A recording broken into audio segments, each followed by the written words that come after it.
In the nick of time. There it is. Kern County Raceway Park is here. Stephen Blakesley. Well, you had a movie last week, Godzilla. Yeah. And back to racing this week. How was the movie? First, let's introduce your guest real quick. First of all, we have Brian Richardson here, our points leader on the Sitco late models, and trying to add to his 2003 Mesa Marine Championship and get our late model title. And as long as he takes the green flag on Saturday, he's got that all done. So. More importantly, though, this is what I love about this show. Okay, we just had Bakersfield Speedway in here. We talked a little bit about wheat farming. We talked a little bit about the economy. Then Stephen Blakesley comes in with Mr. Richardson here, and he brings us peaches. And Griffith's over there now thinking about salivating because if anybody knows Mike Griffith likes to bake.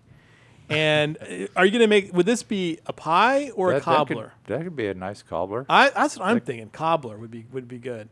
I'm thinking just lunch. Is what that's going to be. I know better during peach season not to leave Griff out on the peaches. If I not, I hear about it. He never wants to talk about racing or anything else. Hey, when are the peaches going to be? That's all he really cares about. So, Brian, obviously we're here to talk racing, but let's talk a little bit about this. This is a family business? Or? Yeah, yep. This is a family business. My grandfather moved up here in the mid '60s, and we've been farming stone fruit ever since. Summer Ripe is one of the brands we pack under, and right now we're actually in the middle of our harvest. This is our peak week. So you're busy. But was able to make time to come in here and see you guys and bring you guys a few treats. I love it. And peaches, obviously, you start talking about the stone fruits. What else? Give us kind of the overview of everything you kind of farm. Well, our big deal is stone fruit. Late season, we have these. This is an Autumn Rich, named after our family proprietary variety. We start peaches about the 1st of August and go till about the 1st of November. We have a new venture with clementines in the ground, and so we're excited about that moving forward. But that's how we make our living. It's kind of interesting with fruit. Everyone is kind of vying. And Kern County is kind of the epicenter of it here. With you have the cotton candy grapes that just come out. Almonds are obviously gigantic here. The cuties were kind of born here. Baby carrots. What's the hottest thing in the stone fruits? Well, in stone, I like to say our late season peaches are. I mean, these things are the bricks. The sugar in them is really high. They eat fabulous. They cook well.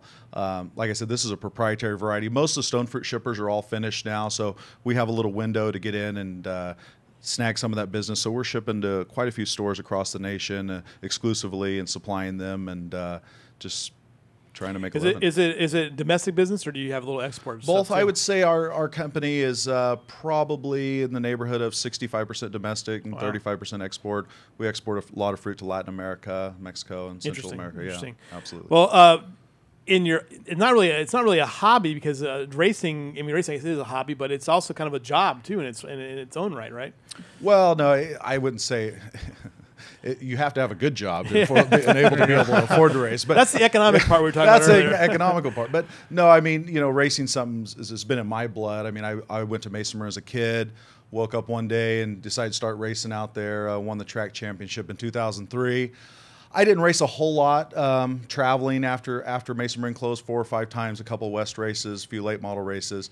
And then when this new track opened, obviously, I mean, it's 10 miles from my house. We were all on board and got our feet wet last year and got a team put together. I know Eric won a few races last year. This winter, I built a new car and we decided to, go full throttle and try to go after this thing. And really have had an amazing year. I mean, I won 10 out of the 20 races we've been in so far.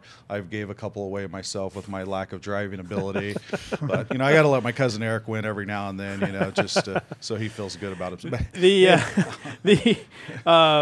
The closure of Mesa Marin, how would you kind of characterize? I've heard a lot of people kind of say, it was like a traumatic thing for the community to have that facility close. Yeah, it really was for me. I had been going there since a kid. I started racing in '98 there. When it closed, I had this huge gap in my life. So I went and bought a chopper, and then I went and bought a Harley, and I'm like, no, this isn't working. Then I started playing golf, and I'm like, well, this isn't working either. And but traveling and racing is just so expensive, so time-consuming. As my kids got older, it became tough, and I just didn't do a whole lot of it. But, it's pretty amazing to have this track out here.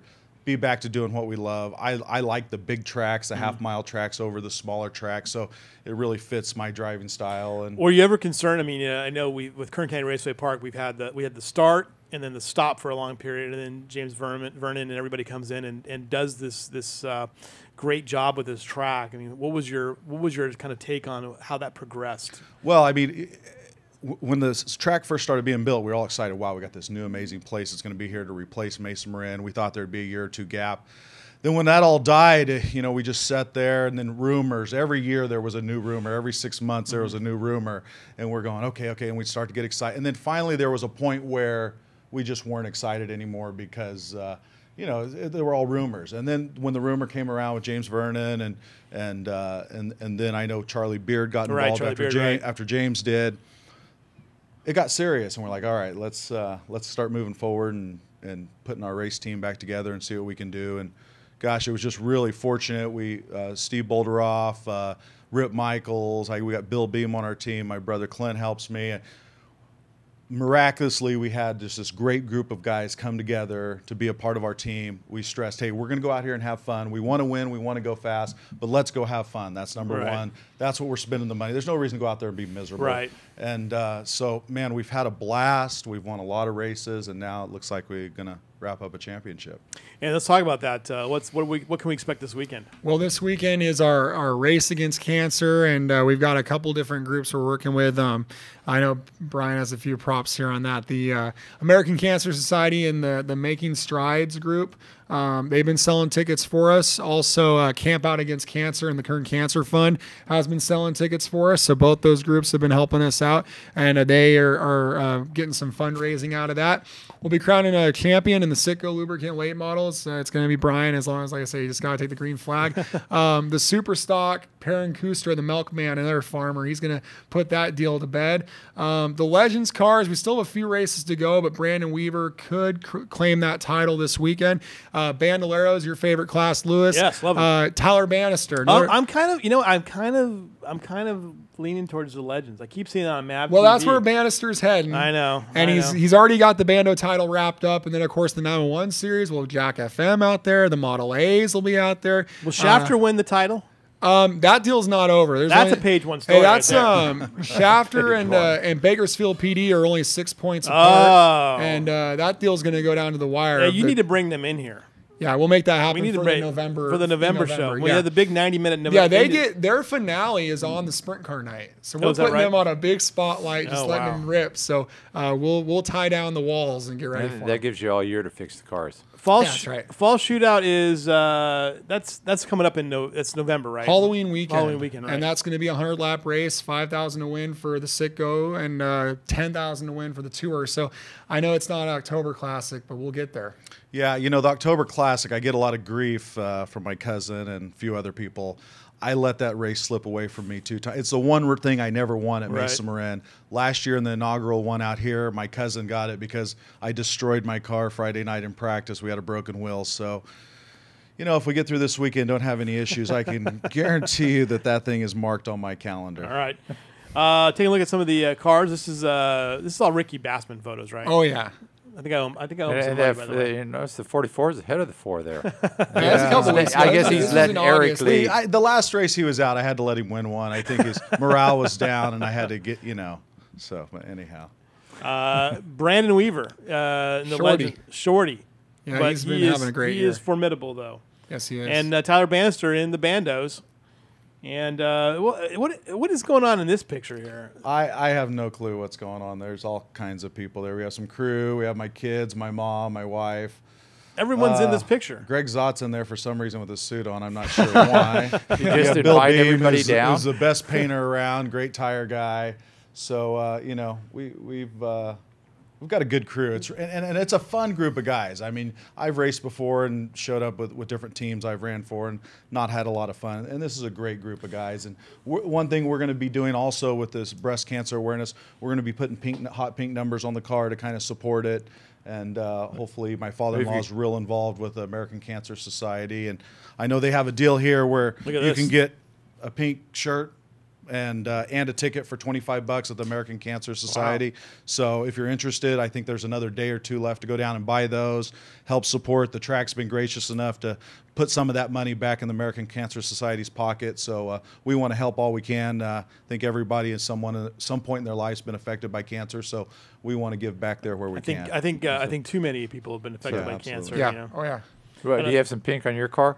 Yeah, yep. We're going to change the numbers from the Dayglow yellow to Dayglow pink, and then we'll have a pink strip across the nose to help support it.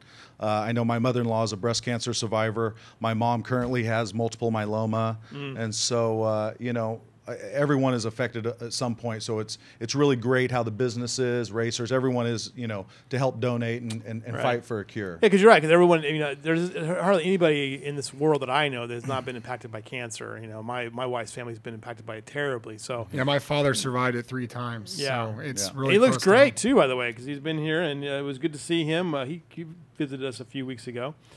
People call me during the middle of the show. What's going on here? A couple weeks ago, Gene Fife won the Superstock main, and he had about 22 people. That's our record for a victory lane photo. So gather up all the Summer Ride Bridge Pack people, because if he wins Saturday, you know he'll have the whole town to have to be there. Yeah. Well, Gene's a great guy. We used to race with him at Mesa Marin in the same series, but I can tell you, I think we're going to have the finest cooked champagne ready, and I think there's going to be a heck of a celebration afterwards. There we go. You know, we've all worked really hard, and to be honest with you, the cars have been so great this year. Driving them's really been the easy part. Right. So let's take a look at real quick, the Pro Late Model standings here. David Mayhew in the lead there. Is that insurmountable, or it just depends on the car count, but that'll be October 18th, and so Johnny's going to need all of his friends. He's going to need about 10 cars if he wants to do it. Okay. So. Moving on to the Sitco late model. There's Brian Richardson, the number 4 car, with a 60-point lead over Lance Wilson and Buddy Shepard, 126 points down. I mean, this is an interesting group because you got a lot of up and coming guys in this field. Like Racing Vernon's been hot lately, and we talked about Buddy Shepard and of course Lance Wilson. What's it like to compete against some of these drivers? Well, you are careful around. You learn certain guys' different things they do on the track. You know, I know one week a 14-year-old kid came from up north and got us, and I gave him everything he had. I was under his bumper, moving him around, got into his left rear without wrecking him. You know. Yeah. And he handled it well. It's amazing how hard it is to rattle these kids' cage. Yeah. But at the end of the day, us old guys can still get it done too. Sometimes I get sick of hearing about the 14-year-olds, right. But that's fine. Spec Mod. This is Chris Dalton is the leader in this one. Yeah, that deal's insurmountable. Like again, he's just got to take the green flag on right. the 18th of October, and we'll have a police officer as a champion. Nice, very nice. And then Superstock.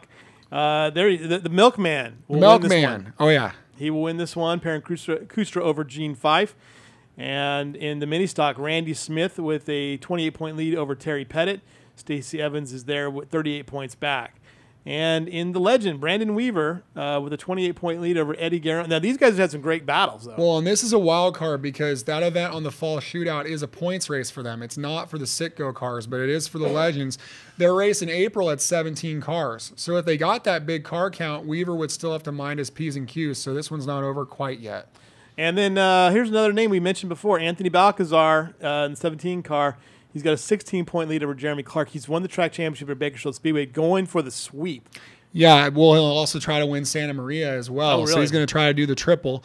And this will be Halloween night, a free admission deal for the fall shootout. We'll be crowning our mini dwarf champion. So we want to encourage all the kids to come out. We'll do trick-or-treating during the autographs. And nice. It'll be a family-friendly night at the races. Bandoleros, Tyler Bannister there, Braden Rogers, and Cabe McClenny.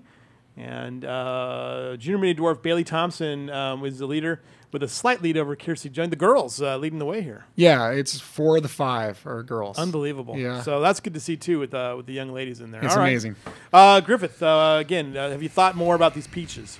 Yeah, they look like they need to be eaten. It's apparently been 10 years since you last had these brought to you. So I don't think it's been no, actually, I had some a couple of weeks ago because there was a couple lugs in the ticket booth, the check-in booth to get your pit passes, so I snagged now, two peaches. I have to tell you, Brian, that he's been telling me all day long he's going to bring a lug. He's going to bring a lug. I he's just been on edge all day, looking forward to this. So, Well, he made his day. I brought 6. It'll be gone. But they're all in his control. I So know. if you guys want some, good luck with Yeah. that. I don't know if he'll give any up over there. Good deal. All right. Thank you guys for joining us. Next week, we got big stuff going on. We'll be back with Bakersfield Speedway, Auto Club Formosa Raceway, and Kern County Raceway Park. We're gonna have some champions to talk about, right? That's right. So come All and see us on Saturday. We start at 7, $15 to get in, and we'll support the cancer. What a deal. Get out there. They're going to give back to the community. Get out there, support these guys. Check out these racers.